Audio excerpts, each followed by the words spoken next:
Captain Jake Morrison watched as the cargo ship Golden Eagle made its way gradually through space towards the enormous trading post. As the station expanded, it seemed through the front window to be a massive metal metropolis floating in the dark with. Initially, ships were moving about like busy insects while lights were flashing all over the place. "Time here," Lisa Chung stated from the pilot's seat. She was young but experienced. The ability to navigate ships through the congested area surrounding major stations Nexus 7 is. Jake nodded and glanced at the screen, thinking it was supposed to be one of the largest marketplaces in this section of the galaxy. A screen displaying scores of foreign spacecraft, some of which resembled metal in their long, narrow shape. Some were round like enormous balls, while others had shapes he couldn't even describe. Even after 5 years of operating freight routes, he still thought it was incredible to see. "Pete, how are we doing back in a location with so many various kinds of animals?" Jake shouted to the engine room through the communication system there, asking for everything. Pete Rodriguez, their engineer, had the new power and said, "Good Captain." Amy Brooks looked up and said, "The cells are functioning perfectly, so we shouldn't have any difficulties docking." I hope that from her medical station where she was reviewing their inventory lists, they would be able to. We still have the new medical supplies that we require for the colonies on Kepler-19. The Golden Eagle obeyed the traffic control instructions and entered a docking bay as it fought off that odd fever. Jake had seen images of alien ships, and their ship seemed little in comparison to others at the station. Although he had previously been near ships, the proximity made him feel very little all the time. The 4 crew members disembarked after completing the docking operation via the ship's connecting metal corridor. The air here felt different from the station, with a little metallic flavor that reminded Jake that they were in the major trading center, breathing recycled air created for a wide variety of species. The ceiling was so high that Jake could hardly see at all. Moving about in all shapes and sizes, chatting in languages that sounded like music growling or strange clicking. Some of the sounds were like humans walking on 2 legs, while others had 4 or 6 legs and a.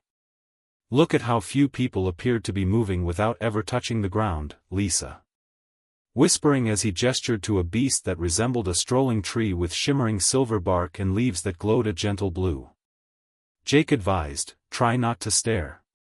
We want to make a good impression." They spent 2 hours planning to purchase the food and medication they would need for their next delivery after locating the supply office. The alien clerk was helpful and spoke excellent English, despite his accent. After completing their work, Jake informed his crew that they were free to explore, as if he were speaking through water. Prior to their departure, the station was theirs for a few hours, but they should just remember to be polite. Pete wanted to see some new engine components and keep out of problems, he stated. As a result, he went to the station's mechanical section, while Lisa and Amy chose to go to the cultural exchange area, where Jake intended to locate a peaceful spot where diverse species might share their art and music. Jake heard his name being called an hour after he had evaluated their upcoming delivery plan. "Captain Morrison, please report to Security Level 5 over the station's communication system." Jake felt that way. Those who broke station were brought to his stomach-drop Security Level 5. The regulations that guided him through the hallways as he tried to follow the signals and not do anything else. When he reached Security Level 5, he ran into the many extraterrestrial species strolling about. Pete was sitting on a bench with blood on his shirt and a bruise on his face when he saw him. Amy was kneeling beside him. Lisa stood nearby, concerned and unsure about what was happening, while she assessed his wounds. Pete said, rubbing his swollen cheek, "I'm not really sure what happened," Jake asked. "I was in the mechanical area, paying close attention to a few power converters. I attempted to explain to this massive, lizard-like man that I was not allowed to touch his stuff. Jake merely looked around, but he became enraged and struck me." Jake saw something. It was odd that there were at least 20 security guards in the neighborhood, all from various backgrounds. They had created a rather than surrounding Pete and his crew with their species. The monster was surrounded by a circle as it sat on the ground with its hands over its face. He seemed to be weeping because of his yellow eyes and black-green scales that were around 7 feet in length.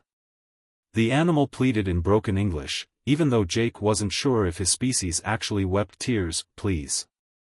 Was unintentionally not saying, please, not the tribunal. Keeping more security personnel. When Jake arrived, he had never seen so many different kinds of aliens at work. In total, there were some people with silver-barked trees that resembled giants, insects and others that looked like walking crystals, as well as a number of species that he couldn't identify. Find a respectable-looking alien with silver skin and forearms who approached Jake. The extraterrestrial said, Captain Morrison, while sporting what appeared to be a formal uniform with several symbols on it. I am Commander Zelix of this station and I must express my apologies for this, the English says, perfectly. This grave incident is the subject of a thorough investigation. These things were merely a battle, according to Jake, who asked if a breach of galactic law could be prosecuted. Sometimes things happen, Commander Zelix said, glancing at Jake with what could have been a look of surprise, though it was difficult to tell. Captain, don't you know the rules? Tell me using alien faces.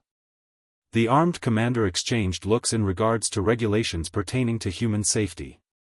They appeared to be speaking in silence with a number of other security officials, which Jake was unable to decipher. Maybe comprehend, as Commander Zelix stated cautiously, that the best course of action would be if this issue is far more straightforward than the Galactic Council told you, in my opinion. Jake was more concerned about the physical altercation when he glanced back at Pete, who was now standing up with Amy's assistance, his friend's wound. The manner in which everyone was acting made it appear like something awful had occurred, even if it wasn't too serious. I don't think. Jake asked, what's all this about a tribunal? Why are there so many? Are there guards here? With pleading eyes, the reptilian being on the floor begged Jake, human, please forgive me. Old Compact, please have pity on us since we don't know whether the traditional Tite family will be destroyed. What is he talking about? Asked Jake to Commander X. The commander's silver. I believe you and your crew, Captain Morrison, since your skin looks pale. There are topics about your species' position in this galaxy that need to be discussed with the Galactic Council as soon as possible. That you don't seem to be aware of. Everyone noticed the shiver that ran down Jake's spine. He wasn't sure if he was looking at him and his team as though they were really crucial or really dangerous. Commander Jake said slowly, I think you better, since the idea terrified him. Commander Zell started to explain what was happening, but he only shook his head. Captain, I don't have the authority to explain this. The Council will send a ship for you in an hour. Till then, please wait. Please accept our heartfelt apologies and be assured that justice will be done. Like Jake. Upon glancing about at the